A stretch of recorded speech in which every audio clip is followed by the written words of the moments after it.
وہ کہتے ہیں جی پہلے تو میں انجینئر صاحب کو سمجھدار سمجھتا تھا، اور واقعی انہوں نے نادر علی کی پوڈ کاسٹ میں کہا انجینئر صاحب بڑے ذہین ہیں لیکن اپنی ذہانت کو صحیح جگہ استعمال کریں، جزاک اللہ. لیکن انہوں نے کہا کہ اب میرا یہ بھی حسن ظن ختم ہو گیا، میں تو سمجھتا ہوں کہ یہ کوئی مینٹل ایشو ہے، ان کو مینٹلی اپسیٹ ہے. تو نہیں، یہ ہوتا ہے دنیا میں، ہر پاگل بندے کو دوسرے پاگل ہی نظر آتے ہیں، یہ نیچرل ہے. تو کہتے ہیں ان کو مینٹل ایشو ہے. تو اب میں وہ سمجھداری والا سرٹیفکیٹ بھی واپس لے رہا ہوں. میرے بھائی مجھے اپنی سمجھداری منوانے کی ضرورت نہیں ہے. میں اسکول سے لے کر انجینئرنگ یونیورسٹی تک ٹاپرز میں رہا ہوں الحمدللہ. اس کے بعد جب میری جاب ہوئی اس سلیکشن میں بھی میں ٹاپرز میں تھا، اور میں 19 گریڈ سے جب ریٹائرمنٹ میں نے لی اس وقت بھی الحمدللہ میں چھوٹی عمر میں آلموسٹ آپ سمجھ لیں 37 ایئرس کی ایج میں 19 گریڈ میں پروموٹ ہو گیا تھا. اس کے بعد 3 سال کے بعد میں نے ریٹائرمنٹ لے لی. تو میری سمجھداری کیا ہے وہ سب کو پتا ہے. البتہ آپ کے لیے دلیل یہ ہے کہ آپ کو توبہ کی توفیق میری وجہ سے ملی ہے، اور اس کا ثبوت یہ ہے کہ مفتی طارق مسعود صاحب سے پہلے آج تک اس پلانٹ ارتھ پہ کسی دیوبندی نے چشتی رسول اللہ والے واقعے کو غلط نہیں کہا. یہ پہلا بندہ ہے جس نے کہا کہ معین الدین چشتی نے یہ غلط کام کیا اور ہم اسے ناجائز سمجھتے ہیں. یہ لفظ انہوں نے بولا، آپ نے ویڈیو میں دیکھ لیا نا. اب دنیا میں کون سی ایسی تبدیلی آئی ہے؟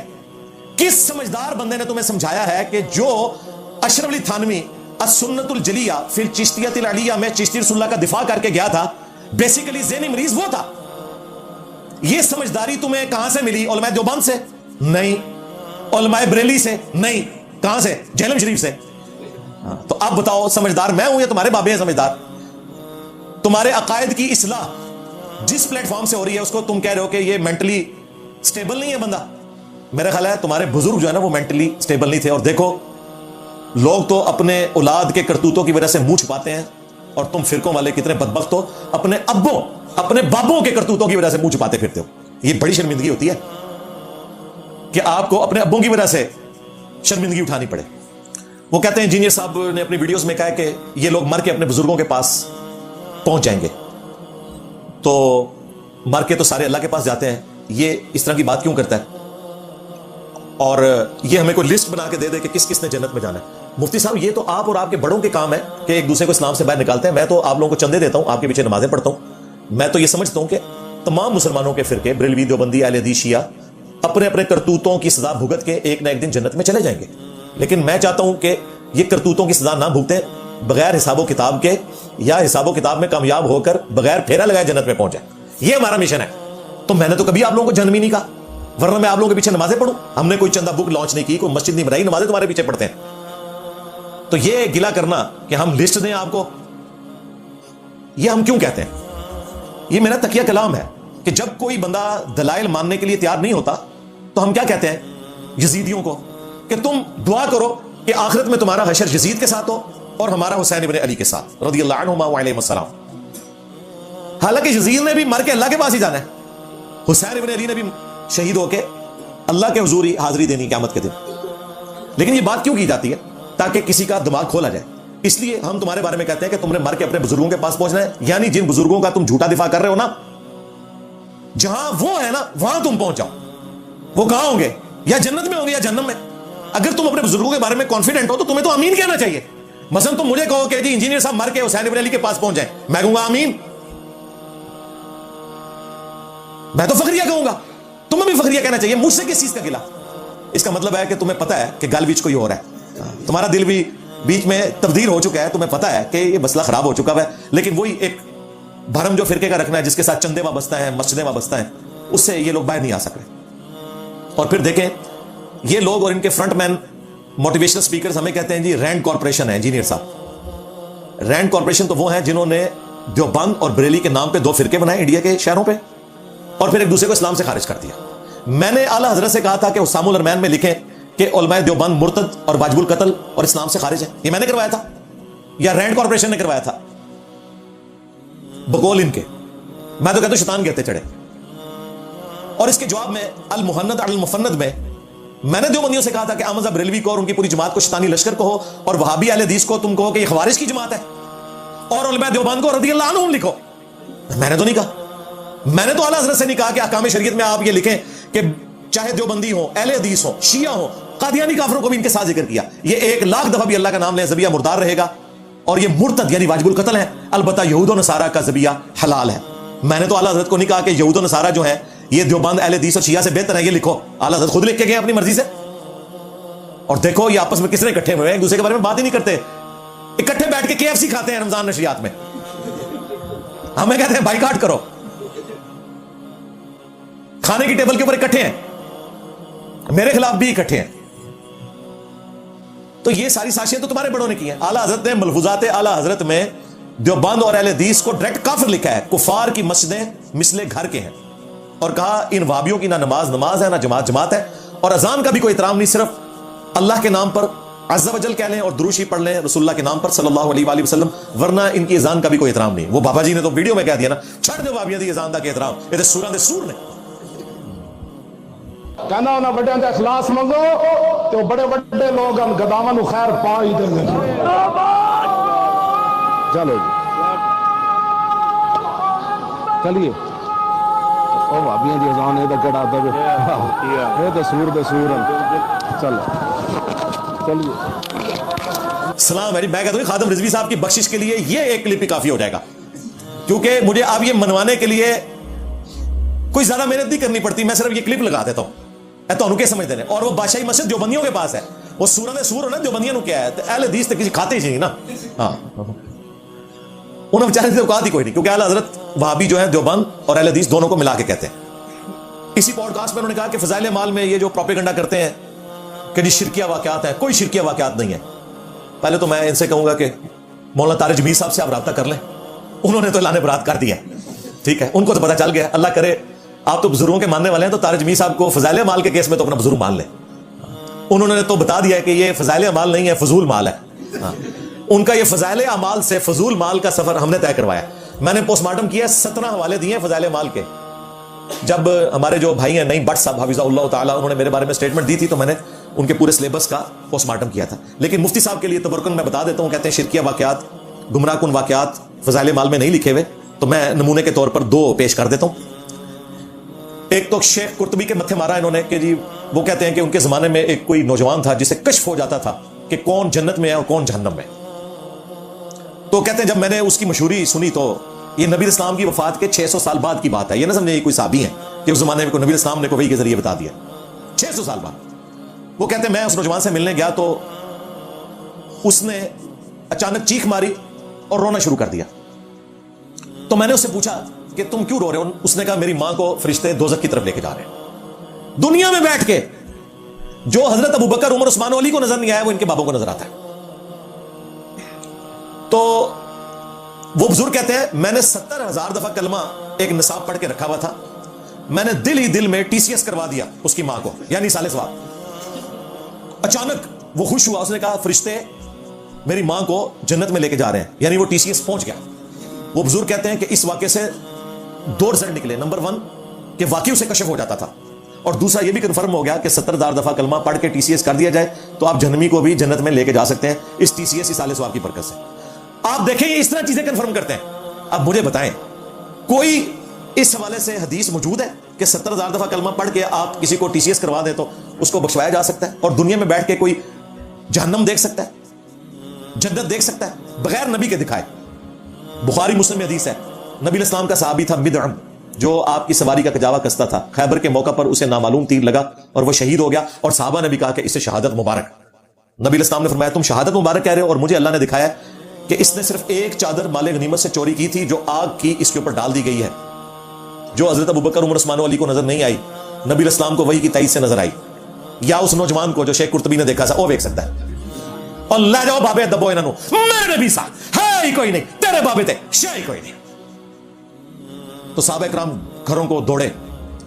کسی نے اگر ایک رسی کا ٹکڑا بھی بے قیمت سمجھ کر رکھ لیا تھا وہ بھی جمع کروایا کہ کہیں یہ ہمارے عذاب میں اضافے کا سبب نہ بن جائے, ولی اعوذ باللہ تعالی. بخاری مسلم حدیث ہے, نبی اسلام صحابہ کے ساتھ جا رہے ہیں, رک کے فرمایا 2 قبر والوں کو عذاب ہو رہا ہے, صحابہ کو نظر نہیں آیا. ایک ٹہنی توڑی, 2 ٹکڑے کیے, دونوں قبروں پہ لگائے, دعا فرمائی, آپ نے فرمایا اس کی برکت سے ان کے عذاب میں تخفیف ہو جائے گی. صحیح مسلم حدیث ہے, نبی اسلام کا خچر بدک گیا, آپ رک گئے, کیونکہ جانوروں کو اللہ تعالیٰ وہ چیزیں بھی دکھاتا ہے جو انسان اور جنوں سے پوشیدہ ہے. آپ نے فرمایا کہ عذاب قبر ہو رہا ہے, عذاب قبر سے اللہ کی پناہ مانگو. صحابہ کرام نے پناہ مانگی. اللہم انا نعوذ بک من عذاب جہنم ومن عذاب القبر ومن فتنة المحیا والممات ومن شر فتنة المسیح الدجال. پھر نبی اسلام نے جو جملے بولے نا وہ ان کا عقیدہ کلیئر کرنے کے لیے کافی ہے. نبی اسلام نے فرمایا میں نے ارادہ کیا کہ میں اللہ سے دعا کروں کہ تمہیں عذاب قبر سنوا دیا جائے. دکھانا تو چھوڑ دیں جی، وہ تو کیپیسٹی نہیں کسی کی، لیکن مجھے خطرہ ہوا کہ وہ صرف آواز بھی سن لی نا تم اپنے مردوں کو دفنانا چھوڑ دو گے. یہ صحیح مسلم شریف ہے، مولانا شریف نہیں ہے. صحابہ کرام تو عذاب قبر دیکھنا تو دور کی بات سن بھی نہ سکیں، اور تمہارے بابے یہاں بیٹھ کے جہنم اور جنت دیکھ لیں. اور پھر کہتے ہیں انجینئر صاحب دیوبندیوں کو بریلویوں کے کھاتے میں کیوں ڈالتے ہیں؟ مفتی طارق مسعود صاحب آپ کی پوڈ کاسٹ نے ثابت کر دیا کہ دو صوفی ہو ایک کو جو ایک نے میک اپ کیتے اسی میں گرم تولیہ پھیر کے میک اپ لا دیتا ہوں، پتہ لگا دو جوڑواں پہنا نے جو مانتے بریلوی. انہوں نے میک اپ کیا ہوا تھا نا بریلویوں سے الگ دکھنے کے لیے، میں نے گرم تولیہ پھیر دیا. یہ نبیوں کی شان ہے. وما کان اللہ لیطلعکم علی الغیب، اللہ کی شان نہیں کہ تمہیں غیب پر اطلاع دے. ولکن اللہ یجتبی من رسلہ من یشاء، اللہ اپنے رسولوں میں سے جسے چاہتا ہے چنتا ہے، ان کو غیب کی خبریں دیتا ہے. تم نے علم غیب کو اپنے بابوں کے حق میں مان لیا. نبی کے حق میں بھی صلی اللہ علیہ وآلہ وسلم ہم وہ علم غیب مانتے ہیں جو اللہ ان کو وحی کے ذریعے بتاتا ہے. تم مطلقاً اپنے بابوں کے لیے کلیم، پھر کہتے ہیں جی اللہ دکھا دیتا، وہ چھڑ دو، اللہ دکھا دیتا، خدا دے واسطے اللہ تعالیٰ کے بارے میں جھوٹ بولنا چھوڑ دو. صحابہ کرام کو تو اللہ نے نہیں دکھایا کہ جن کو دنیا کا امام بنانا تھا اور تمہارے بزرگ جو چندوں کے اوپر پلتے رہے ان کو دکھانا تھا، کہانیاں بنائی ہیں. دوسرا واقعہ اسی فضائل اعمال میں لکھا ہوا ہے کہ امام حنیفہ گناہ دھلتے ہوئے دیکھ لیتے تھے. تقی عثمانی صاحب نے بھی جناب درس حدیث کے اینڈ پہ یہ واقعہ سنایا ہے. حضرت امام حنیفہ رحمۃ اللہ علیہ کے بارے میں منقول ہے، وضو کرتے تھے لوگ تو ان کو وضو کے پانی کے اندر لوگوں کے اعمال بہتے ہوئے نظر آتے کہ یہاں پر اعوذ باللہ اس میں چوری نظر آ رہی ہے، اس میں جو ہے غیبت نظر آ رہی ہے، اس میں جھوٹ نظر آ رہا ہے، وہ چلتا ہوا نظر آتا ہے. حضرت امام حنیفہ رحمۃ اللہ علیہ کو اللہ تعالیٰ نے یہ کشف کا، اور اسی واسطے امام ابو حنیفہ کا مسئلہ کیا ہے کہ مائع مستعمل ناپاک ہے. وہ اسی لیے کہ آنکھوں سے دیکھ رہے تھے کہ وہ اس میں جو ہے گناہوں کی گندگیاں بہ رہی، تو انہوں نے کہہ دیا کہ مائع مستعمل ناپاک. اب مجھے بتائیے درس حدیث ہو رہا ہے، اس کی وجہ سے طارق بھی صاحب نے بھی کہا ہاں ممکن ہے، ہو سکتا ہے، ممکن ہے. کیسے ممکن ہے؟ ان کا جی وہ حدیث موجود ہے، اتقوا فراست المؤمن، مومن کی فراست سے ڈرو، وہ اللہ کے نور سے دیکھتا ہے. اور ایک کہانی شریف ہے بھائی، یہ جامعہ ترمذی میں ہے، جعلی روایت ہے، جعلی روایتوں سے. پھر کہتے ہیں جی ہم ضعیف حدیثیں جو ہے نا وہ فضائل میں بیان کرتے ہیں، تم تو عقائد میں بیان کر رہے ہو کہ امام حنیفہ کو گناہ دھلتے ہوئے نظر آ جاتے تھے. اور تقی عثمانی صاحب سے بلنڈر کتنا بڑا ہوا، وہ کہتے ہیں کہ وہ گناہ دھلتے ہوئے دیکھ لیتے تھے کہ یہ چوری کا گناہ ہے، یہ بدکاری کا ہے، یہ غیبت کا ہے، سارے کبیرہ گناہ انہوں نے گنوا دیے. حالانکہ مسلم شریف میں واضح موجود ہے کہ وضو کرنے سے گناہ کبیرہ نہیں دھلتے، چھوٹے گناہ دھلتے. سیدنا عثمان غنی رضی اللہ تعالیٰ نے دونوں حدیثیں روایت کی ہیں، گناہ دھلنے والی بھی اور صغیرہ گناہ دھلنے والی. اور الگ سے بھی صحیح مسلم میں ایک تیسری حدیث ہے جس میں نبی الاسلام نے فرمایا اگر کبیرہ گناہوں سے بچا جائے تو ایک نماز سے دوسری نماز، ایک رمضان سے دوسرا رمضان، اور ایک جمعے سے دوسرا جمعہ درمیان کے گناہوں کا کفارہ ہے. تو نماز چھوڑنا ہی خود کبیرہ گناہ ہے، تو نماز چھوڑنے سے ایک جمعے سے دوسرا جمعہ یا ایک رمضان سے دوسرا رمضان گناہوں کا کفارہ نہیں بنے گا. کبیرہ گناہ صرف توبہ سے معاف ہوتے ہیں. اور یہ کہہ رہے ہیں گناہ دھلتے ہوئے نظر آتے تھے، گناہ جو دھلتے ہیں نا وہ بھی چھوٹے ہیں، لیکن چور اپنی لنگوٹی چھوڑ گیا وہ کبیرہ گناہ گنوا رہے ہیں. کتنی بڑی ٹیکنیکل خرابی ہے دیکھیں واقعہ بیان کرنے میں. کہانی شریف ہے بھائی، اس طرح کوئی کسی کو نظر نہیں آتا. بخاری مسلم میں حدیث ہے، نبی اسلام نے فرمایا بعض اوقات تم میں کوئی چرب زبان ہوتا ہے اور وہ دلائل ایسے رکھتا ہے کہ میں فیصلہ اس کے حق میں کر دیتا ہوں، مجھے نہیں پتا کہ حقیقت کیا ہے، میں تو شواہد کے اوپر فیصلہ کرتا ہوں. اگر میں نے بھی تمہارے حق میں فیصلہ کیا اور تم نے چرب زبانی سے کام لیا تھا تو اللہ کے نبی کے دربار سے بھی تم آگ کا ٹکڑا لے کر جا رہے ہو. اگرچہ نبی کا فیصلہ تمہارے حق میں ہے لیکن وہ بھی تمہارے لیے آگ ہی ثابت ہوگا اگر تم جھوٹے ہو تو. تا وقت کہ اللہ تعالیٰ وحی کے ذریعے نبی اسلام کو بتا دے، ادروائز نبی اسلام کو بھی شواہد کی بنیاد پہ فیصلہ کرنا ہوتا تھا. یہ لوگ پتہ نہیں کہاں سے گناہ دھلتے ہوئے ان کو نظر آ جاتے ہیں.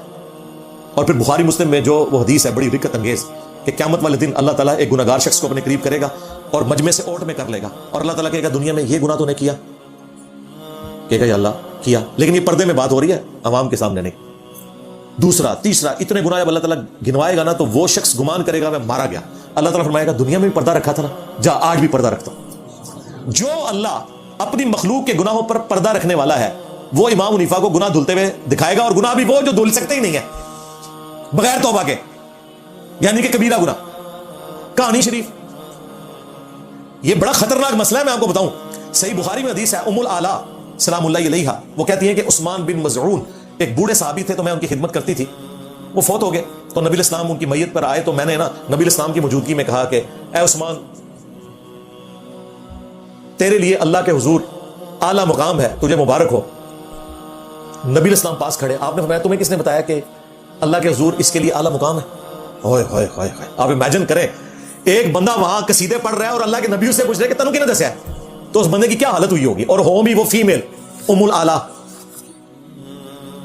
اس پہ نبی الاسلام نے ایک جملہ بولا، آپ نے فرمایا اللہ کی قسم، حالانکہ میں اللہ کا رسول ہوں لیکن مجھے نہیں پتا کہ میرے ساتھ کیا ہونے والا ہے، اور تم اس کے بارے میں یہ بات کر رہی ہو۔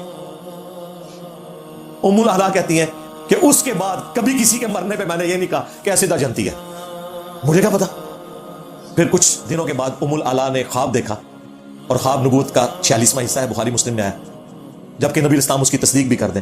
ایک پانی کا چشمہ دیکھا عثمان بن مظعون کا، تو نبی الاسلام نے فرمایا ہاں یہ عثمان کا عمل ہے، یعنی وہ الحمدللہ اس کے ساتھ ہو گیا۔ لیکن اس سے پہلے جو اسیسمنٹ تھی نبی الاسلام نے فرمایا یہ کیا، اور یہ جملہ بعض لوگوں کو تلخ لگے گا کہ اللہ کے نبی نے فرمایا کہ حالانکہ میں اللہ کا رسول ہوں مجھے نہیں پتا کہ کل کو میرے ساتھ کیا معاملہ ہونا ہے۔ اس سے مراد آپ کی آخرت کا نہیں ہے، یعنی دنیا میں اللہ نے آپ کے ساتھ کیا معاملہ کرنا ہے، کب آپ کو فتوحات نصیب ہونی ہے، کب آپ پہ مشکل وقت آنا ہے، کب آپ کے اوپر آسان وقت آنا ہے، اس اعتبار سے۔ اور یہ قرآن کی آیت بھی ہے سورۃ الاحقاف کی، کہ نبی تم فرماؤ میں کوئی نیا رسول نہیں ہوں، مجھ سے پہلے بھی اور رسول گزر چکے ہیں اور مجھے نہیں پتا کہ میرے ساتھ اور تمہارے ساتھ کیا کیا جائے گا۔ یہ آیت بھی ہے قرآن کی، سورۃ الاحقاف کی آیت نمبر 9 ہے۔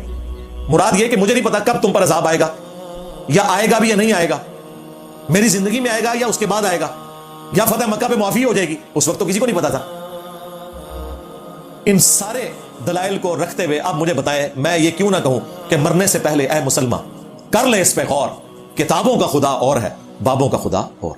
بابے بھی اسی خدا کو مانتے تھے، مسلمان تھے، لیکن ان کوالٹیز کے ساتھ نہیں جو کتاب و سنت میں لکھی ہیں۔ ہم ان بابوں کو مانتے ہیں جو کتابوں کو مانتے ہیں، اور جو کتابوں کے غدار ہیں ان بابوں کو ہم نہیں مانتے، کیونکہ میں نبی سا ہے ہی کوئی نہیں، تیرے بابے تھے شاہی کوئی نہیں۔ جو اپنے نبی کے وفادار بابے ہیں نا، امام بخاری، امام مسلم، یہ ہمارے سروں کا تاج ہے۔ تمہارے بابوں کو ہم کبھی بھی وہ رسپیکٹ دینے کے لیے تیار نہیں۔ غوث پاک کا دھوبی، ہاں غوث پاک کا دھوبی، اس کے بارے میں پوڈ کاسٹ میں مفتی طارق مسعود صاحب نے کہا کہ یہ تو کہانی ہے، یہ بالکل غلط واقعہ ہے۔ اب مفتی صاحب کو کون بتائے کہ یہ واقعہ آپ کے جو دادا پیر ہیں امداد اللہ مہاجر مکی صاحب، انہوں نے لکھا، ان سے نقل کیا آپ کے دادا پیر، بلکہ اب امداد اللہ مہاجر مکی تو پردادا ہو گئے نا، دادا پیر اشرف تھانوی صاحب نے، ہاں جی، یہ انہوں نے غوث پاک کا دھوبی نقل کیا ہوا ہے۔ میں ریفرنس بھی لگا دوں گا، آپ خود پڑھ لیجئے گا۔ اشرف تھانوی صاحب نے غوث پاک کے دھوبی کو نقل کیا ہوا ہے، لہٰذا جن واقعات کو آپ سمجھتے ہیں قرآن و سنت کے منافی ہیں، یہ آپ کے بزرگوں کے پھیلائے ہوئے واقعات ہیں، دین تصوف کے واقعات ہیں۔ دین اسلام اور دین تصوف میں زمین و آسمان کا فرق ہے۔ اور دیکھیں ان واقعات سے کتنی بڑی گمراہی پھیلتی ہے۔ جب یہ غوث پاک کا دھوبی کہتے ہیں تو یہ آپ کو کیا بتانا چاہ رہے ہیں؟ یہ بتانا چاہ رہے ہیں کہ آپ کو نماز روزہ کرنے کی ضرورت نہیں ہے، بس غوث پاک کا دھوبی بن جاؤ۔ اور دوسرا جو رزلٹ میں نے نکالا ہے کہ تمہارا غوث پاک پوری زندگی اپنے دھوبی کو قبر کے 4 سوال نہیں بتا سکا۔ اس زمانے میں سے 3 ہوتے تھے، 4 تو میں نے دریافت کیے ہیں، 3 سوال نہیں بتا سکا۔ تو اس بیچارے دھوبی کو کیا فائدہ ہوا غوث پاک کے ساتھ اٹیچ ہونے کا؟ دھوبی تو مر گیا۔ کہتے ہیں کہ فرشتے قبر میں آئے، پوچھا من ربو کا، اس نے کہا میں غوث پاک کا دھوبی ہوں، مجھے کچھ پتا نہیں، مجھے کچھ پتا نہیں۔ ان کو پتہ ہی نہیں ہے کہ جو یہ کہتا ہے نا مجھے کچھ پتا نہیں، اس کو سیدھا گرد پڑتا ہے فرشتوں سے۔ جی صحیح بخاری میں اور سنن نبی داؤد دونوں میں یہ حدیث موجود ہے، ابو داؤد میں تفسیر کے ساتھ ہے کہ جب قبر میں انسان کو رکھا جاتا ہے تو پہلا سوال ہوتا ہے مر ربو کا، تیرا رب کون؟ تو مومن کہتا ہے کہ میرا رب اللہ۔ پوچھا جاتا ہے تیرا دین، تو وہ کہتا ہے اسلام۔ شکر ہے یہ نہیں پوچھا جاتا فرقہ یا کون سے امام کو فالو کرتا ہے تو، ہاں یہ سب زمین دے ہوتے ہی نہیں، زمین دے تھلے اور آسمانہ دے ہوتے اللہ رسول ہی ہے، ہاں اون اللہ دے فضل نال زمین دے ہوتے بھی اللہ رسول ہے۔ میں نبی سا ہے ہی کوئی نہیں، تیرے بابے تھے شاہی کوئی نہیں۔ تیسرا سوال جب نبی اسلام کے بارے میں ہوتا ہے تو مومن کہتا ہے کہ وہ اللہ کے رسول ہیں۔ چوتھا سوال جو میں نے دریافت کیا، حالانکہ موجود تھا کتابوں میں، فرشتے پوچھتے ہیں کہ تجھے کیسے پتا چلا؟ تو وہ کہتا ہے میں نے اللہ کی کتاب پڑھی اور نبی اسلام کے رسول ہونے کی تصدیق کی۔ یہ ہے چوتھا سوال جو اصل سوال ہے، اور یہ کہتے ہیں قرآن و حدیث ڈائریکٹ نہ پڑھنا گمراہ ہو جاؤ گے۔ فاسق سے جب 4 سوال ہوتے ہیں تو پہلے سوال کے جواب میں غوث پاک کا دھوبی کہتا ہے مجھے کچھ پتا نہیں، مجھے کچھ پتا نہیں۔ ظاہر ہے اس نے بھی یہی کہا ہے۔ دوسرے میں کچھ پتا نہیں، کچھ پتا نہیں۔ تیسرے میں بھی یہی۔ چوتھا سوال فرشتے کرتے ہیں کہ تو نے خود پڑھ کر حق بات قبول کرنے کی کوشش کیوں نہیں کی، یا کسی ایسے شخص سے پوچھ لیتا کہ جس کے پاس علم تھا؟ اور اس کے بعد پھر فرشتے اسے ایک ہتھوڑا مارتے ہیں اور وہ بالکل زمین کے ساتھ برابر ہو جاتا ہے اور عذاب کا سلسلہ شروع ہو جاتا ہے۔ لہذا غوث پاک کا دھوبی تو مر گیا، کیونکہ اس نے کہا مجھے کچھ پتا نہیں، مجھے کچھ پتا نہیں. یہ سمجھتے ہیں کہ فرشتے بھی ان کے کو مرید ہیں. فرشتے تو بھائی پروگرامڈ ہیں اللہ کی طرف سے. انہوں نے یار یہ سننا ہے کہ میرا رب اللہ ہے، یا یہ سننا ہے کہ کچھ پتا نہیں. اور جنہیں کہنا کچھ پتا نہیں، انہوں نے اگلی گل سننی نہیں کہ غوث پاک دا ہے یا فلانے پاک دا ہے یا فلانے ٹمکاڑے پاک دا ہے، انہیں چک کے جڑا منڈ کے رکھ دینا ہے. اور مفتی طارق مسعود صاحب کہہ رہے ہیں یہ واقعات فضول ہیں. ان کو کون بتائے کہ تمہارے اشرف تھانوی جن کے ساتھ تمہاری چین جڑی ہوئی ہے اور اس کی چین امداد اللہ مہاجر مکی، یہ انہوں نے واقعات لکھے ہوئے ہیں جن کے تم ناموں کے ساتھ اتنی لمبی دمیں لگاتے ہو اور ان کو بڑا بزرگ بنا کے پیش کرتے ہو. ان کی حقیقت یہ ہے کہ جس انجینئر کو تم کہہ رہے تھے نا کہ یہ مینٹل ہے، اس کی وجہ سے آج تمہیں پتا چلا کہ تمہارے بزرگ سارے مینٹل تھے جو اس قسم کے واقعات لکھ کے گئے ہیں. تو اب بتاؤ کہ سمجھدار کون ہوا؟ یہ خود فیصلہ کر لینا. وہ جب پوچھا ارشاد بھٹی صاحب نے کہ آپ نے تو ایک ویڈیو میں کہا ہوا ہے کہ گستاخ رسول کو جب دیکھو تو میری طرف سے فتوی کے قتل کر دو، تو انہوں نے کہا میں اس پہ رجوع کر چکا ہوں. ظاہر رجوع ہی کرنا چاہیے تھا کیونکہ یہ آگ آپ کے گھر تک بھی پہنچ گئی تھی. آپ کو بھی قتل کرنے کے لیے ابھی بھی کئی لوگ تیار ہیں. وہ آپ نے دیکھا ہے پچھلے دنوں ابھی دوبارہ ویڈیو آئی ہے، مفتی صاحب کے محلے میں کوئی مفتی ہے جو ہر جمعے کے خطبے میں کہتا ہے کہ مفتی طارق مسعود واجب القتل ہے. ہاں یہ مفتی صاحب نے خود بتایا ہے، اور وہ بڑی اچھی بات کی مفتی صاحب نے کہ بھئی تم لوگوں کو نہ کہا کرو تم خود قتل کرو. یہی بات میں بھی کرتا ہوں کہ ڈاکٹر اقبال صاحب بھی علم الدین کے جنازے پہ کہہ رہے تھے کہ ترکھانہ کا منڈا نمبر لے گیا، تو میں کہا ڈاکٹر صاحب تسی کیا کر رہے سو؟ خادم رضوی صاحب کے کسی بچے نے جو ہے وہ جنت نہیں کمائی ہے، وہ ممتاز قادری جو ہے وہ ہتھے چڑھ گیا شیطان کے. یہ لوگ کدھر تھے؟ یہ صرف لوگوں کے بچوں کو برلاتے ہیں. تو مفتی صاحب نے کہا میں تو رجوع کر چکا ہوں. مفتی صاحب سے میں صرف ایک سوال کروں گا، یہ رجوع آپ نے جو کیا ہے یہ کیوں کیا؟ اور اس سے پہلے جو آپ کا اوریجنل موقف تھا، کیونکہ آپ تو مفتی ہیں، ایک مدرسے سے پڑھے ہوئے ہیں، اس کی ڈگری ہے، حالانکہ یہ کہتے ہیں میرے پاس ڈگری نہیں ہے، بغیر ڈگری کے میں پڑھا ہوا ہوں. اچھی بات ہے، مدرسے کی بھی ڈگری کوئی نہیں، انٹر والی ڈگری کی بات نہیں کر رہا. وہ کہتے ہیں میرے استاد نے مجھے ڈگری نہیں دی، اور استاد نے کہا تھا کہ ڈگری کی کوئی ضرورت نہیں، علم ہوگا تو خود اس کی خوشبو پھیلے گی، جس نے انجینئر صاحب کی پھیل رہی ہے. ہاں، اور واقعی آپ کے استاد نے کوئی اچھی بات بھی آپ کو بتائی تھی. تو مفتی صاحب کے پاس بھی ڈگری نہیں ہے. تو مجھے صرف یہ بتائیں کہ یہ آپ کا دماغ خراب کس نے کیا ہوا تھا کہ جس گستاخ کو دیکھو اس کا گلا کاٹ دو؟ اس کا مطلب ہے کہ علماء دیوبند نے یہ آپ کے دماغ میں گند بھرا ہوا تھا نا. کیونکہ میرا تو کبھی بھی یہ موقف نہیں رہا. میں تو سمجھتا ہوں قانون کو آپ ہاتھ میں نہیں لے سکتے. غازی علم الدین نے بھی غلط کیا، ممتاز قادری نے بھی غلط کیا. آپ کو کس نے یہ بتایا تھا؟ اس بابے کو بھی ننگا کرو. خالی رجوع نہیں کرنا، یہ بتانا ہے کہ یہ گند ہمارے بزرگوں نے بھرا تھا. وہ بابے ایکسپوز ہونے چاہیے جو تمہیں اس قسم کے فتوے دے کے گئے ہیں. اور اس میں سب سے بڑا مجرم جو ہے وہ ابن تیمیہ ہے. اس نے کتاب لکھی الصارم المسلول علی شاتم الرسول. ابن تیمیہ کی کتاب ہے. وہ اس میں جھوٹی روایتیں لکھ کے اس نے جو رزلٹ نکالا، اور سب سے زیادہ وہابی جو ہے نا اس کے وکٹم بنے ہیں، حالانکہ وہابیوں کا امام ہے. اس سے بڑی کیا بات ہوگی کہ بریلویوں نے اس کتاب کا اردو میں ترجمہ چھاپا ہوا ہے اور رحمۃ اللہ نے لکھا ہوا ہے ابن تیمیہ کو. اس کا جواب پھر دیا ہے علامہ وحید الدین خان صاحب رحمہ اللہ تعالی، جو ہمارے پڑوسی ملک انڈیا میں ایک اسکالر تھے. انہوں نے شاتم رسول کی سزا کتاب لکھی، کمال کی کتاب ہے. اسی کتاب کو پڑھ کے جاوید احمد غامدی صاحب کا بھی موقف چینج ہوا تھا. یہ انہوں نے خود بتایا کہ میں بھی پہلے سمجھتا تھا کہ کوئی بھی قانون کو ہاتھ میں لے لے، لیکن اس کتاب کو پڑھ کے مجھے سمجھ آئی. اس کتاب کا میں نے تعارف کئی ویڈیوز میں کروایا، اس کو ڈسکس بھی کیا. رہا اعلیٰ حضرت جن کے نام کے اوپر یہ ساری کی ساری گنڈا گردی ہو رہی ہے، ان کا تو اس معاملے سے کوئی لینا دینا ہی نہیں ہے.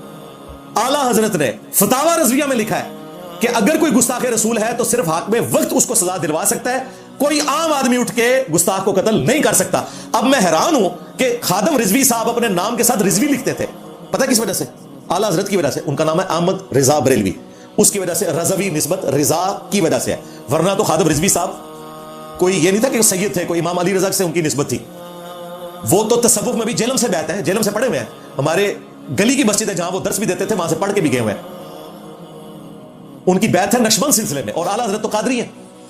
تو نسبت انہوں نے اعلیٰ حضرت کی لگائی ہوئی ہے. اب میں سعد رضوی صاحب سے بھی ریکویسٹ کروں گا کہ اعلیٰ حضرت تو کہتے ہیں کہ گستاخ کو آپ قتل کر نہیں سکتے بغیر حکومت کے، اور آپ ممتاز قادری کے عرس منا رہے ہیں. اس کو پاکستان کی سپریم کورٹ نے سزا دی ہوئی ہے. اور دیکھیں کتنے دکھ کی بات ہے کہ ہمارے ریاستی اداروں کی کتنی بڑی کمزوری ہے کہ جس کو سب سے بڑی عدالت کہہ رہی ہے یہ قاتل ہے، اس کا عرس لگتا ہے، اس کا مزار بنا ہوا ہے. قبر ہونی چاہیے، دیٹس آل. ہم تو نہ غازی علم الدین کے عمل کو درست سمجھتے ہیں قانون ہاتھ میں لینا، اور نہ ممتاز قادری کے. اعلیٰ حضرت نہیں صحیح سمجھتے. انہوں نے فتاوی رضویہ میں لکھا ہے کہ عام آدمی کام کر ہی نہیں سکتا. پھر حسام الارمین پہ جب تقریر لگائی نا علماء عرب نے، تو ایک عالم نے لکھا کہ علماء دیوبند جو ہیں یہ واجب القتل ہے، اور حاکم وقت کا کام ہے کہ اشرف تھانوی، رشید احمد گنگوئی، حالانکہ گنگوئی صاحب تو اس سے پہلے ہی اپنے بزرگوں کے پاس پہنچ چکے تھے، فوت ہو چکے تھے، ان سب کو حاکم وقت قتل کروائے. یہ تقریر میں لکھا حسام الارمین کی ایک عرب عالم نے. تو اعلیٰ حضرت کو فوراً فکر لگی، انہوں نے اس کے نیچے فٹ نوٹ لکھا کہیں ایسا نہ ہو کہ میرا کوئی مرید اٹھ کے کوئی جو بندیوں کے مولوی کو قتل کر دے اور گریٹ برٹن پکڑ کے مجھے جیل میں ڈال دے.